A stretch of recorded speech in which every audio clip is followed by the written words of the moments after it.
So good morning students. Today we are going to learn about inheritance in Java.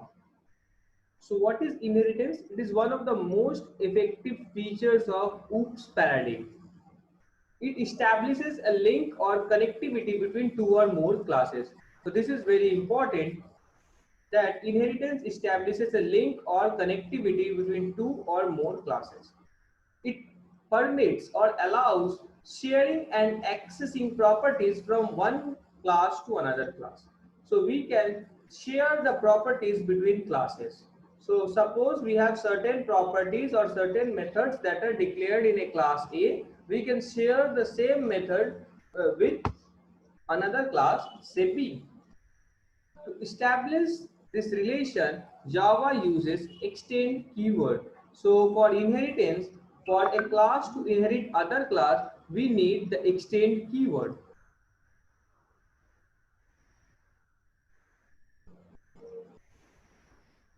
Now, category of classes on the basis of inheritance. So we have three classes. We have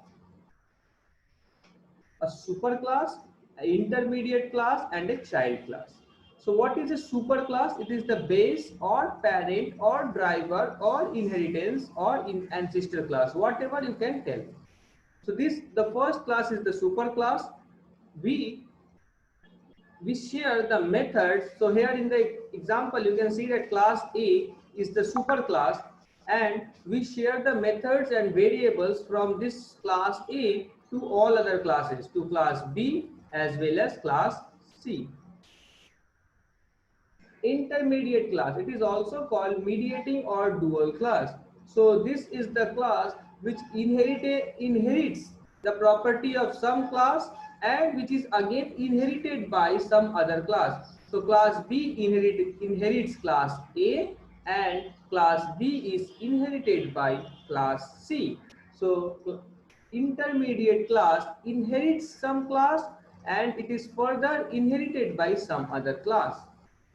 And finally, we have child classes. It is also called sub or associate or derived or inherited class.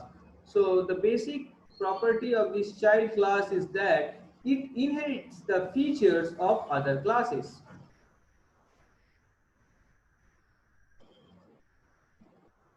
So here you can see the relation between classes. So we have a parent class. It shares its methods and variables with intermediate classes, which further shares the method with other intermediate classes, and finally this goes down to the child class. And the intermediate class accesses the methods of the parent classes. This goes right from the child class. So child class will inherit the features of intermediate class 1. Then intermediate class will inherit the feature of intermediate class 2. And things will go on like this till this last intermediate class. And finally, this intermediate class will access or inherit the feature of the parent class.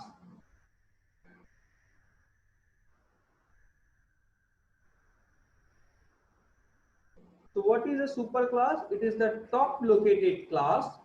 It is the service provider. Its properties are accessed by all of its lower class. Then we have intermediate class. It is the middle located class. It has dual policy. It obtains the property of upper level class and transmit the properties to lower level class, as we have seen the figure. That a intermediate class, it obtains the property from the upper level class and it transmits the property to lower level class.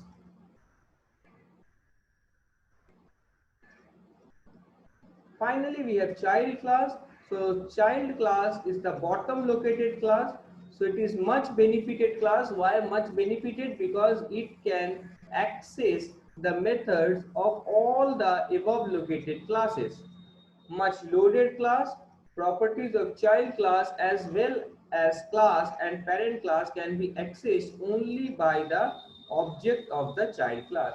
So the property of any class can be accessed if we create an object of the child class. This point is very, very important.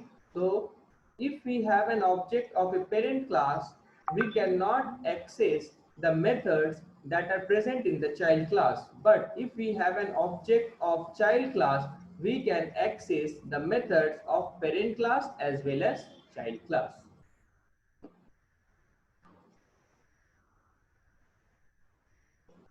So type of inheritance, we have three types of inheritance: single inheritance, multi-level inheritance, and hierarchical inheritance. Let's go through them one by one. So the first one is single inheritance, a structure having one and only one parent as well as child class. So here we have a single parent class as well as a single child class. Child class is authorized to access the property of the parent class. So child class can access the property of the parent class as you can see here.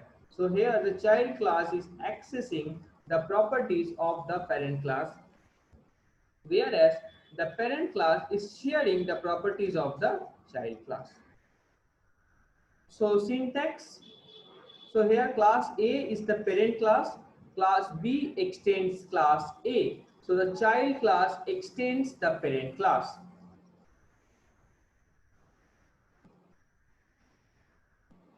Now multi-level inheritance. So standard structure of single inheritance having one parent, one or more intermediate and one child class. So here we have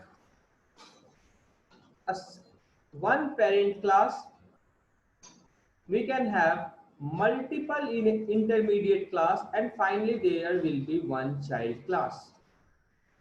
Child class as well as intermediate class may access the property of upper level class. So here the property of class A will be accessed by this intermediate class B, by the intermediate class C, and so on till the child class D.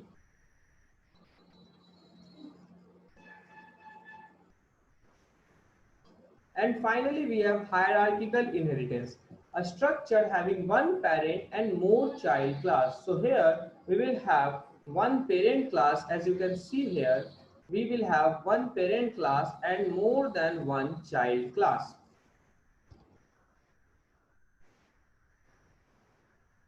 So this is a figure. So we are having one parent class and we are having n number of child classes.